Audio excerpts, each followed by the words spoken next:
حامدا ومصليا أما بعد أعوذ بالله من الشيطان الرجيم ويخلق ما لا تعلمون صدق اللہ العظیم۔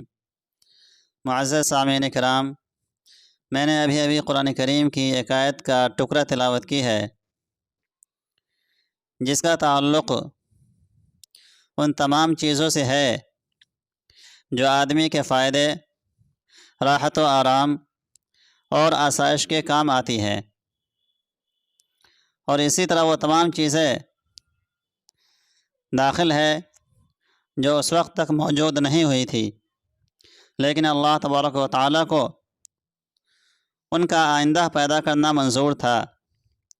جیسے کہ بحری جہاز، ریل گاڑیاں، کاریں، بسیں،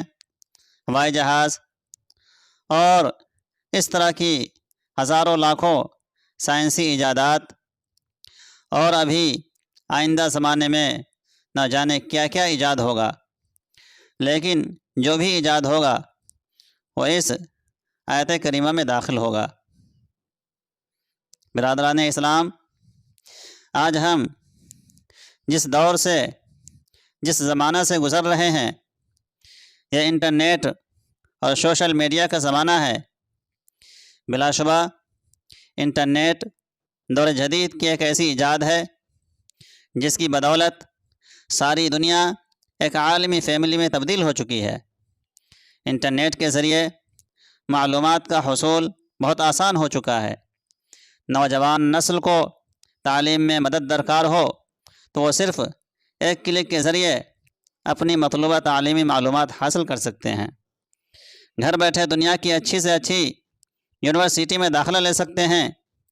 بینک، اسکول، دفاتر، بزنس، اخبارات، سیاست، مذہب، معاشرت، الغرض دنیا کے ہر شعبہ سے متعلق معلومات اور مسائل کا حل چند منٹوں میں تلاش کر سکتے ہیں۔ انٹرنیٹ اور سوشل میڈیا کی بدولت بڑے سے بڑے فاصلے سمٹ آئے ہیں اور باہمی رابطہ بھی بہت آسان ہو گیا ہے۔ ایک وقت وہ تھا جب کہ لوگ بیرون ملک مقیم اپنے عزیزوں کی شکل دیکھنے اور ان کی آواز سننے کو ترس جایا کرتے تھے، لیکن جدید میڈیا کی بدولت آج واٹس ایپ، ایمو یا اسکائپ وغیرہ ایپس کے ذریعے دنیا کے کسی بھی کونے میں اور کسی بھی وقت اپنے پیاروں سے نہ صرف گھنٹوں باتیں کر سکتے ہیں بلکہ ویڈیو کال کے ذریعے انہیں براہ راست دیکھ بھی سکتے ہیں، اپنی خوشی غمی میں انہیں بھی شریک کر سکتے ہیں۔ عزیزان ملت اسلامیہ، اسی طرح ہم دنیا کے مختلف ممالک میں بسنے والے لوگوں کے ساتھ بھی تعلقات استوار کر کے باہم مذہبی اور معاشرتی غلط فہمیوں کو دور کر سکتے ہیں۔ دین اسلام کے بارے میں کتب اور ویڈیوز کو اپلوڈ کر کے پوری دنیا تک پہنچایا جا سکتا ہے۔ اپنے کسی بھی معاملہ یا مسئلہ میں مختلف ماہرین اور معاملہ فہم لوگوں سے مشاورت بھی کر سکتے ہیں۔ الغرض اس تیز رفتار اور دور جدید میں انٹرنیٹ اور اس سے متعلقہ ذرائع ابلاغ ایک اعتبار سے نعمت الہی اور عطیہ خداوندی بھی ہے۔ اللہ تبارک تعالیٰ کا ارشاد ہے، وَمَا بِكُم مِّن نِّعْمَةٍ فَمِنَ اللَّهِ، کہ تمہارے پاس جو نعمت ہے سب اللہ کی طرف سے ہے۔ حضرات گرامی قدر، نعمت پر نعمت کے حصول کے لیے لازم ہے کہ پہلے سے عطا کردہ نعمتوں پر اللہ رب العالمین کا شکر ادا کیا جائے، جیسا کہ اللہ تبارک و تعالیٰ قرآن پاک میں ارشاد فرماتا ہے، لَئِن شَكَرْتُمْ لَأَزِيدَنَّكُمْ، یعنی اگر احسان مانو گے تو میں تمہیں اور زیادہ دوں گا۔ میرے پیارے بھائیو، شکر نعمت کے لیے چاہیے کہ بندہ نیکی اور بھلائی کے کاموں میں رضائے الہی کے حصول کے لیے اپنا مال خرچ کرے، اس کی عبادت کر کے اپنی آخرت سنوارے، اور جدید دور کے تقاضوں کے پیش نظر نت نئی ایجادات میں مہارت حاصل کر کے مثبت اور درست استعمال کے ذریعے اپنے مذہب، ملت اور ملک و قوم کو خوب فائدہ پہنچائے۔ عزیزان گرامی قدر، جہاں انٹرنیٹ اور سوشل میڈیا کے اس قدر فوائد ہیں، وہیں اس کے کئی منفی اثرات بھی ہیں۔ عام طور پر ہمارے لوگ اسے منفی سرگرمیوں کے لیے زیادہ استعمال کرتے ہیں، یہی وجہ ہے کہ آج یہ چیز نعمت کم اور زحمت زیادہ محسوس ہو رہی ہے، کیونکہ اس کے غلط استعمال کے سبب ہماری تہذیب و تمدن اور مذہبی معاملات سب سے زیادہ متاثر ہو رہے ہیں۔ ہماری نوجوان نسل اپنی تہذیب سے بیگانہ ہوتی جا رہی ہے، اپنے رہن سہن کے طور طریقوں اور انداز گفتگو کو اپنانے میں انہیں عار محسوس ہوتی ہے۔ جاہلیت کے اطوار اور ہندوؤں کے رسم و رواج کو جدید فیشن سمجھ کر اپنانے میں ہماری قوم اس قدر آگے نکلی جا رہی ہے کہ ان میں سے بعض نے تو اپنے دین و مذہب کو بھی پیچھے چھوڑ دیا ہے۔ نوجوان بچیاں گھر کے بند کمروں میں غیر محفوظ ہو چکی ہے، بعض تو اپنے ہی ہاتھوں اپنی عزت و عصمت کو نیلام کرنے لگی ہے۔ ایک ہی گھر میں رہنے والے افراد ایک دوسرے سے بیگانے ہو چکے ہیں۔ طلبہ و طالبات اپنے فارغ اوقات میں مطالعہ کتب کے بجائے چیٹنگ کی صورت میں فضول گفتگو کے ذریعے اپنا قیمتی وقت برباد کر رہے ہیں۔ حقائق کے برعکس فیس بک کی بعض فیک پوسٹوں پر نازیبا کمنٹس کی صورت میں گالی گلوچ، غیبت، چغلی، بد کلامی، بد تہذیبی، الزام تراشی اور بہتان بازی کا بازار بھی خوب گرم رہتا ہے۔ میرے بھائیوں، آج کا یہ میڈیا جہاں معلومات کا بہت بڑا ذریعہ ہے، بدقسمتی سے وہیں اسے غلط اور نامناسب معلومات کے فروغ میں بھی بطور ہتھیار استعمال کیا جا رہا ہے۔ سیاسی جماعتیں اپنے مخالفین پر اس کے ذریعے کیچڑ اچھال رہی ہے، جبکہ دہشت گرد بھی اپنے مذموم پروپیگنڈا اور ناجائز مقاصد کے حصول کے لیے سوشل میڈیا کا استعمال خوب کر رہے ہیں۔ نام نہاد مہذب یورپی ممالک سے تعلق رکھنے والے غیر مسلم انتہا پسند یہود و نصارہ اور ہندو بھی اس میڈیا کو ہمارے نبی کریم صلی اللہ علیہ وسلم کی شان میں گستاخی کے لیے استعمال کر رہے ہیں۔ سوشل میڈیا کے ذریعے توہین آمیز کارٹونز کا مقابلہ کروا کر امت مسلمہ کی دل آزاری کا سامان بھی کیا جا رہا ہے۔ شخصی آزادی کا غلط استعمال بھی خوب ہو رہا ہے، جس کا جو جی چاہتا ہے سوشل میڈیا پر اپلوڈ کر دیتا ہے۔ ایک دوسرے کے لیے قوت برداشت ختم ہوتی جا رہی ہے، کوئی کسی کی رائے کا احترام کرنے کو تیار نہیں۔ لوگ بلا سوچے سمجھے اپنا ذاتی ڈیٹا شیئر کر رہے ہیں، جسے جرائم پیشہ لوگ بلیک میلنگ کے استعمال کر کے لوگوں سے لوٹ مار کر رہے ہیں، ان کی عزتوں سے کھلواڑ کر رہے ہیں، ان کے بارے میں غلط اور بے بنیاد تہمتوں کا بازار گرم کر رہے ہیں۔ یاد رہے کہ کسی بھی مسلمان کو بے قصور تکلیف و اذیت دینا حرام ہے، نیز اللہ تبارک تعالیٰ کے شدید ناراضگی کا بھی سبب ہے۔ ارشاد باری تعالیٰ ہے والذین یؤذون المؤمنین والمؤمنات بغیر ما اکتسبوا فقد احتملوا بہتانا واثما مبینا، یعنی جو لوگ ایمان والے مردوں اور عورتوں کو بے قصور ستاتے ہیں انہوں نے بہتان اور کھلا گناہ اپنے سر لے لیا ہے۔ میرے عزیز دوستو، کسی مسلمان کو تکلیف و ایذا دینا، کسی کے عیبوں کی ٹوہ میں لگے رہنا، کسی کے عیبوں کو لوگوں میں مشہور کرنا، کسی کے بارے میں افواہیں پھیلاتے رہنا، کسی کے راز جاننے کی کوشش کرنا اور انہیں لوگوں میں عام کرنا شرعاً ناجائز اور حرام ہے۔ اور ہم میں سے کسی کو موبائل کال، ایس ایم ایس یا انٹرنیٹ کے ذریعے ہی مسلمانوں کا کوئی راز، عیب یا غلطی معلوم ہو جائے تو ہرگز اسے انتہائی شدید مجبوری یا ضرورت کے بغیر کسی سے بیان نہ کیا جائے، کیونکہ اس طرح اس مسلمان کی ایذا رسانی، عیب جوئی اور راز افشانی کے قوی امکانات ہیں، اور یہ سب کام یقیناً ناجائز اور حرام ہے۔ بری بات اور برے کام اچھے اخلاق اور شرافت کے منافی ہے۔ حضرت عبداللہ ابن عمر رضی اللہ عنہما سے روایت ہے کہ اللہ کے رسول صلی اللہ علیہ وسلم نے فرمایا یا معشر من آمن بلسانہ ولم يدخل الایمان قلبہ لا تغتابوا المسلمین ولا تتبعوا عوراتهم فإنه من اتبع عوراتهم يتبع الله عورته ومن يتبع الله عورته يفضحه في بیتہ، یعنی اے وہ لوگوں جو صرف اپنی زبان سے اسلام لائے جبکہ ایمان ابھی ان کے دلوں میں داخل نہیں ہوا، مسلمانوں کی غیبت مت کرو، ان کے عیب جوئی مت کرو۔ جو اپنے مسلمان بھائیوں کے عیبوں کی تلاش میں لگا رہے گا، اللہ تبارک تعالیٰ اس کے عیب کو ظاہر فرما دے گا، اور اللہ تبارک تعالیٰ جس کا عیب ظاہر فرما دے گا وہ اپنے گھر میں بھی ذلت و رسوائی سے محفوظ نہیں رہ سکتا۔ حضرات گرامی قدر، انٹرنیٹ کی بڑی اور سب سے خاص برائی فحاشی اور عریانیت پر مبنی فلمیں، گانے، بے حیائی کے مناظر، اشتہارات کے نام پر بےہودگی، مشرکانہ رسم و رواج، نجی معلومات کی فریب دہی اور فحش پیغامات و مواد کی باہم ترسیل و تشہیر ہے، اور یہ سب شیطان کی طرف سے ہماری آنکھوں اور کانوں کی لذت کا سامان اور جہنم میں لے جانے والا کام ہے۔ قرآن کریم میں بے حیائی پھیلانے والوں کے لیے دردناک عذاب کی وعید سنائی گئی ہے۔ ارشاد باری تعالیٰ ہے ان الذین یحبون ان تشیع الفاحشۃ فی الذین آمنوا لہم عذاب علیم فی الدنیا والآخرہ، یعنی یقیناً جو لوگ اس بات کو پسند کرتے ہیں کہ مومنوں میں بے حیائی پھیلے، ان کو دنیا اور آخرت میں دکھ دینے والا عذاب ہے۔ میرے پیارے بھائیوں، نیکی اور گناہ میں تمیز رکھنے کا شعور ہوتے ہوئے بھی بعض نادان لوگ بے حیائی پھیلانے والی ان چیزوں کے دلداد نظر آتے ہیں۔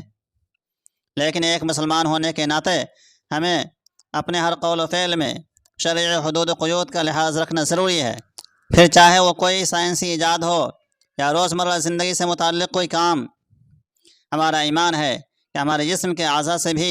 باس پرس ہوگی، چاہے وہ کان، آنکھ ہو یا دل۔ ارشاد باری تعالیٰ ہے ان السمع والبصر والفؤاد کل اولئک کان عنہ مسئولا، کہ کان، آنکھ اور دل، ان میں سے ہر ایک سے پوچھ گچھ کی جانے والی ہے۔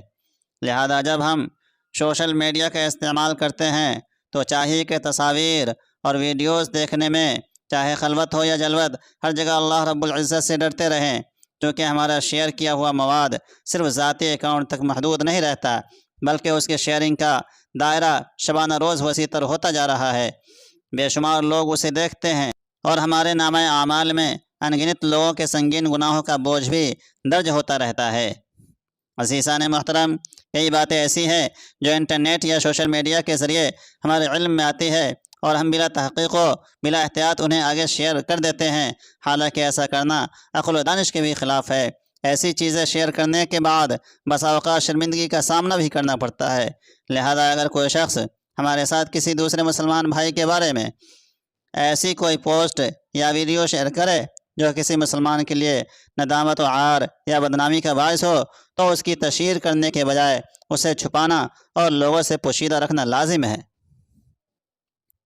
جن جن مقامات پر شریعت اسلامیہ نے اجازت دی ہے، وہاں بھی بلا تحقیق کسی کی پوشیدہ بات لوگوں سے بیان کرنا جائز نہیں، کہ کہیں ہماری طرف سے کسی مسلمان کو ایذا نہ پہنچے، کہیں ہماری کوتاہی کسی مسلمان کی بدنامی اور آبروریزی کا باعث نہ بن جائے، کہیں ہماری نادانی اور بے احتیاطی کسی کے گھر بار، کیریئر اور زندگی کی بربادی کا سبب نہ بن جائے اور بعد میں ہمیں ندامت و شرمندگی اٹھانی پڑے۔ اللہ تبارک تعالیٰ کا ارشاد ہے یا ایھا الذین آمنوا ان جاءکم فاسق بنبأ فتبینوا ان تصیبوا قوما بجہالۃ فتصبحوا علی ما فعلتم نادمین، یعنی اے ایمان والو، اگر کوئی فاسق تمہارے پاس کوئی خبر لائے تو تحقیق کر لو کہ کہیں کسی قوم کو بے جانے ایذا نہ دے بیٹھو، پھر اپنے کیے پر پچھتاتے رہ جاؤ۔ لہذا کتاب و سنت کی ان تعلیمات پر عمل کرتے ہوئے ہمیں بغیر سوچے سمجھے کسی بھی خبر یا پیغام، چاہے وہ قرآن کریم یا حدیث پاک کا نام لے کر ہی کہی گئی ہو، اس کو کلک کر کے شیئر کرنے کی جلد بازی سے بچنا چاہیے۔ اللہ تبارک و تعالیٰ سے ڈرتے رہنا چاہیے اور سچے لوگوں کے ساتھ رہنا چاہیے، کیونکہ یہی اللہ تبارک و تعالیٰ کا حکم ہے یا ایھا الذین آمنوا اتقوا اللہ وکونوا مع الصادقین، کہ ایمان والو، اللہ سے ڈرو اور سچوں کے ساتھ ہو جاؤ۔ اسی طرح ہم میں سے کوئی جب فرمان الہی یا حدیث رسول صلی اللہ علیہ وسلم بیان کرے تو پوری تحقیق کے ساتھ بیان کرے، اپنی طرف سے اس کو قرآن یا حدیث نہ بتائے۔ اگر ہمیں کوئی ایسی بات سوشل میڈیا، انٹرنیٹ یا کسی دوسرے ذریعے سے معلوم ہو تو اسے بھی بنا تحقیق آگے شیئر نہیں کرنا چاہیے، کیونکہ کبھی کبھی ایسا کرنا بہت بڑے گناہ اور جہنم میں جانے کا سبب بھی بن سکتا ہے۔ سرور کونین صلی اللہ علیہ وسلم نے ارشاد فرمایا ان کذبا علی لیس ککذب علی احد من کذب علی متعمدا فلیتبوأ مقعدہ من النار، کہ میری طرف کوئی جھوٹی بات منسوب کرنا اور کسی دوسرے پر جھوٹ باندھنا دونوں برابر نہیں، بلکہ جو مجھ پر جان بوجھ کر جھوٹ باندھے اس کا ٹھکانہ جہنم ہے۔ لہذا جب تک حدیث پاک کا صحیح علم نہ ہو، اسے حدیث رسول کہہ کر بیان کرنا یا سوشل میڈیا پر شیئر کرنا درست نہیں، کیونکہ یہ گویا حضور صلی اللہ علیہ وسلم پر جھوٹ اور بہتان باندھنے کے مترادف ہے۔ لہذا ہم سب پر لازم ہے کہ کسی ماہر عالم دین کے ذریعے پہلے ان باتوں کی تحقیق کر لے تاکہ بات پختہ اور یقینی ہو جائے، پھر اسے لوگوں کے درمیان شیئر کرے اور فیس بک وغیرہ پر شیئر کرے۔ حضرات ذی وقار، بعض لوگ انٹرنیٹ کے استعمال کو مطلقاً حرام بتاتے ہیں، حالانکہ در حقیقت ایسا نہیں ہے، کیونکہ جب انٹرنیٹ اور سوشل میڈیا کا استعمال جائز شرعی امور، تعلیم و تعلم، تبلیغ دین، درست آگاہی، بہتر مقاصد اور تعمیری کاموں میں باہمی مدد کے لیے ہو تو اس کے استعمال میں شرعاً کوئی حرج نہیں ہے۔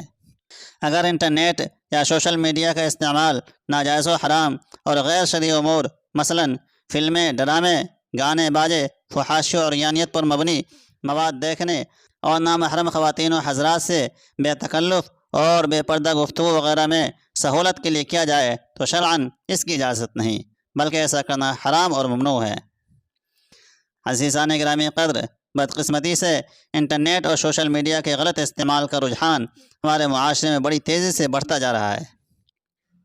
اس کے باعث نوجوان نسل اور بچوں کے ذہنوں پر مسلسل کاری ضرب لگائی جا رہی ہے۔ معاندین اسلام بڑے منظم اور غیر محسوس انداز سے ہمارے مذہبی جذبات کو سرد کر رہے ہیں۔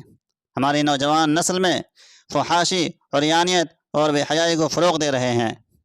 ان میں اخلاقی بگاڑ پیدا کر کے معاشرتی توازن کو مضطرب کیا جا رہا ہے۔ غلط معلومات اور جھوٹی خبروں کو سنسنی خیز انداز میں وائرل کر کے ہمارا قیمتی وقت برباد کیا جا رہا ہے۔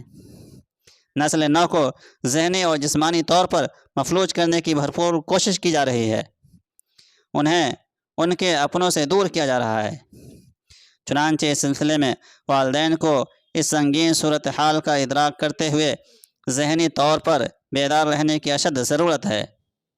انہیں یہ معلوم ہونا چاہیے کہ ان کا بیٹا یا بیٹی انٹرنیٹ یا سوشل میڈیا پر کیا دیکھ رہا ہے، کیا کر رہا ہے۔ ساری رات کمپیوٹر چلتا ہے، والدین سمجھتے ہیں کہ بیٹا یا بیٹی پڑھائی میں لگے ہوئے ہیں، جبکہ عموماً پڑھائی کے علاوہ اور بھی بہت کچھ ہو رہا ہوتا ہے۔ والدین کو اتنی توفیق نہیں ہوتی